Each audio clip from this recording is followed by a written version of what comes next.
Hello everyone, welcome back to my channel. I know सबके जो mid term है 15-20 दिन के अंदर अंदर हैं, सो ये वीडियो उसी चीज़ से रिलेटेड है। First step is that print out your syllabus और write it down, but my recommendation is that you should print it, because लिखने बैठोगे तो काफ़ी ज़्यादा टाइम चला जाएगा।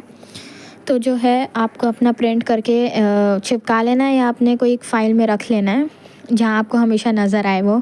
फिर जो है ग्रीन मार्कर या हाइलाइटर की हेल्प से जो आपकी टॉपिक्स फुल्ली कम्प्लीटली हो चुकी हैं उन्हें हाईलाइट कर दो।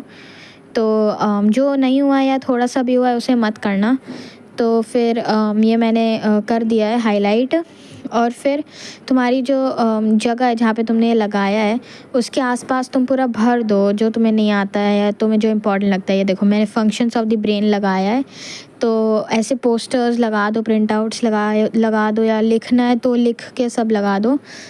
इससे क्या है तुम्हारा एक आजू बाजू सराउंडिंग में एक स्टडी टाइप वाइब्स आएंगी। फिर जो सेकंड स्टेप है उसमें आपको एक कोई भी डायरी अपनी लेनी है या नॉर्मली कोई रफ बुक, उसके अंदर प्लानर बनाना है। प्लानर वो जो है काफ़ी इंपॉर्टेंट है, इससे आपको हर दिन का अपना गोल पता होगा। तो मेरे एग्ज़ाम तो फोर्थ सितंबर से शुरू होने वाले हैं, तो मैं चाहती हूँ कि मेरा जो है वो 28 या 30 तक ख़त्म हो जाए, अगस्त तक, ताकि मेरे पास रिवीजन का टाइम बचे। तो अभी फ़िलहाल मैं 12 डेज़ का बना रही हूँ और आगे फिर मैं अगर मुझे बनाना होगा तो मैं बना लूँगी। तो मैं जो है वो थोड़ा इजी रखूँगी अपने लिए, ताकि like it's actually like a planner, not like I have filled everything कि इतने दिन में मैं सब कुछ कर लूँगी। इतना तो like it's not possible. So I made a like a possible वाला प्लानर जो मैं एक्चुअली कर पाऊँ फॉलो। तो जो है आप जो थर्ड चीज़ है वो है कि you should have sticky notes like at least one.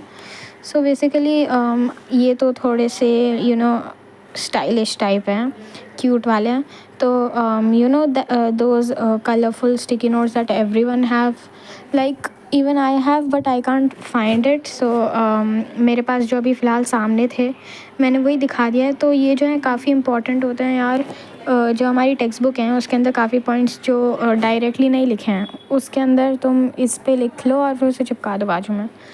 फिर मैथ्स के लिए जो स्ट्रैटेजी है वो सिंपल है, बस तुम्हें एनसीईआरटी करनी है, ये नहीं है। तुम्हें एनसीईआरटी के साथ क्वेश्चन बैंक और जो प्रैक्टिस बुक्स हैं वो भी करना है। और एनसीईआरटी में तुम्हारे पास जो एग्जाम्पल्स होते हैं वो उन्हें नहीं छोड़ना है बिल्कुल। और मैं तो कहती हूँ कि जो क्वेश्चन बैंक है और जो प्रैक्टिस बुक है उससे पहले तुम ये जो ऑप्शनल वाली है ना उसे भी कर ही लेना, क्योंकि आई थिंक इसमें थोड़ा सा लेवल अप वाले क्वेश्चंस होते हैं। सो यार डू दोज। तो मैथ्स के लिए यही है, हर दिन तुम्हें मैथ्स लेके बैठना है, यू कांट लीव इट।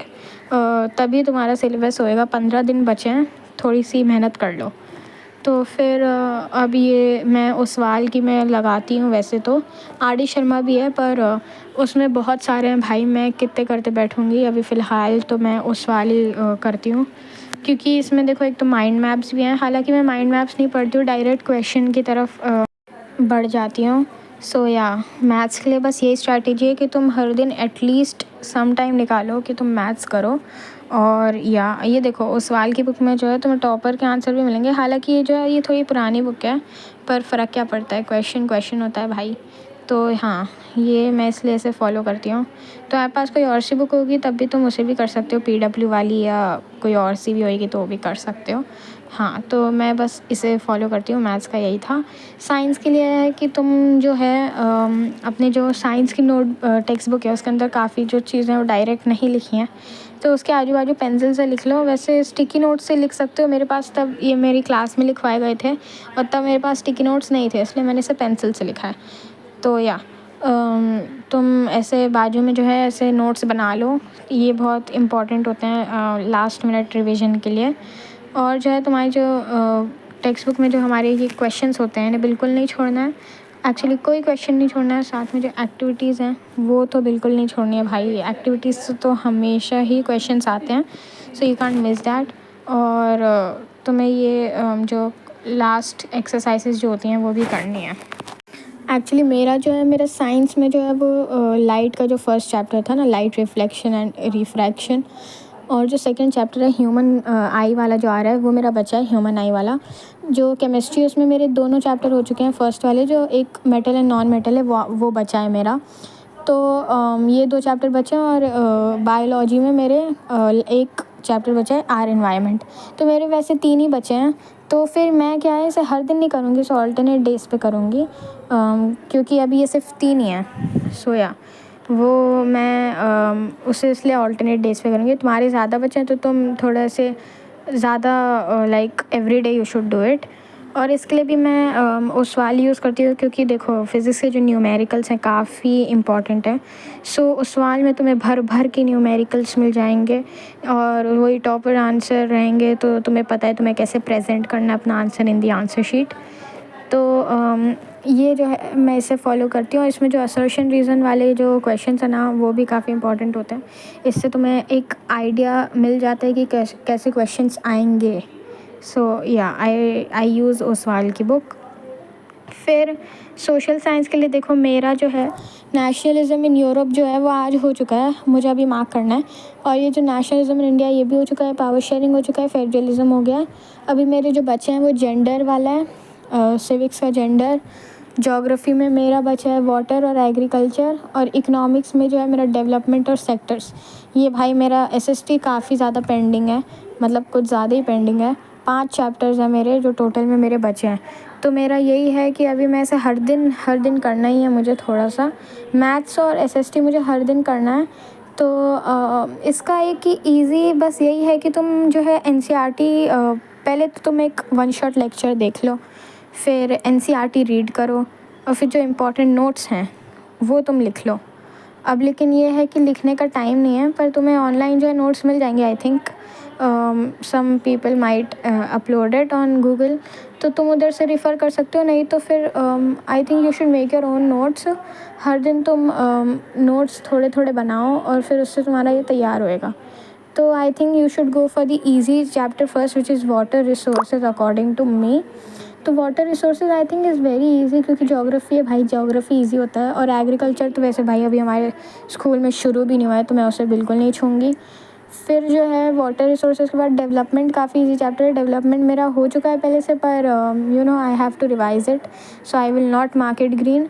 फिर ये भी जल्दी हो जाएंगे ये दोनों चैप्टर्स। फिर मेरे बचेंगे जेंडर वाला और सेक्टर मैं पढ़ चुकी हूँ, तो I will actually do sectors then. फिर जो मेरा एक पूरा फुल फ्लेजेड जो चैप्टर बचेगा मेरा, वो है ये जेंडर वाला। ये जेंडर वाला फिर मैं देखती हूँ कब टाइम निकलेगा, so I will leave it for the last. तो ऐसे करके I think I will be able to do SST in 15 days. Every day I have to do it. So yeah अभी हिंदी और इंग्लिश का जो है उसके लिए तो आई डोंट इवन प्रिपेयर भाई। मैं मतलब पहले से नहीं करती हूँ। बस जो मुहावरे हैं उसको जो है ना भाई, इतने सारे हैं कि भाई तुम कर ही नहीं सकते एक दो दिन में।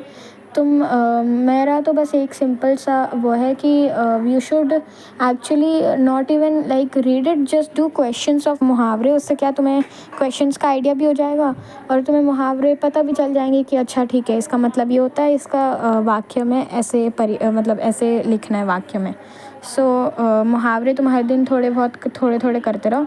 इंग्लिश और हिंदी का तो भाई मैं 1 दिन 2 दिन पहले लेके बैठती हूँ स्टडी लीव में, और उस दिन एक दिन में पूरे सारे चैप्टर्स करती हूँ, लिटरेचर वाला पार्ट, और सेकेंड डे में मैं ग्रामर करती हूँ।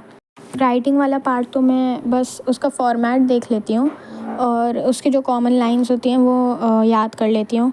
तो मैं हिंदी इंग्लिश ऐसे करती हूँ। और जो आईटी है उसके लिए तुम्हें टेक्स्ट बुक पढ़ना बहुत ज़रूरी है, और जो तुम्हें नोट्स मिलते होंगे स्कूल की तरफ से या ऑनलाइन, उसके जो क्वेश्चन आंसर्स हैं वो याद करके ही रहना है हमेशा। तो वो भी मैं 1 दिन पहले ही याद करती हूँ। और फिर उसके जो मतलब फ़िलअप्स जो हैं वो जो आते हैं वो सिर्फ टेक्स्ट बुक में से ही आते हैं, तो मैं उसी में से करती हूँ। इंग्लिश की जो ग्रामर है वो भी काफ़ी इम्पॉर्टेंट है, क्योंकि उसमें काफ़ी थोड़े बहुत कंफ्यूजिंग वाले क्वेश्चंस आते हैं कि तुम मतलब 2 आंसर 3 आंसर के बीच में कंफ्यूज हो। जो ग्रामर होती है तो उसकी प्रैक्टिस तुम कर लेना। मतलब मैं भी 1 दिन पहले ही करती हूँ वैसे तो। देखो अभी टाइम कम बचा है, तो फिर अगर हम ग्रामर पे अभी फिर ध्यान देंगे तो फिर हमारे जो 3 कोर सब्जेक्ट्स हैं एसएसटी, साइंस और मैथ्स, वो हमारे छूट जाएंगे, which are very scoring subjects. तो इसलिए मैं बोल रही हूँ पहले ये तीनों कर लो, फिर जब ये हो जाए ना तब ये हिंदी और इंग्लिश पे आना। या तो फिर जैसे तुम एक दिन में कभी जैसे बोर हो जाओ पढ़ पढ़ के, बोरिंग सब्जेक्ट्स है ना ये एसएसटी वाला, तो ये मैथ्स और साइंस जब तुम थोड़े बोर हो जाओ तो फिर तुम जो है हिंदी और इंग्लिश का कुछ लेके बैठ सकते हो। तो यस, मेरे हिसाब से ये this is a good strategy to like cover your syllabus in 20-15 days for your mid terms, है ना। So if you found this video helpful, please leave a like and comment some more ideas, and that's it for today. I hope you enjoyed. Bye bye.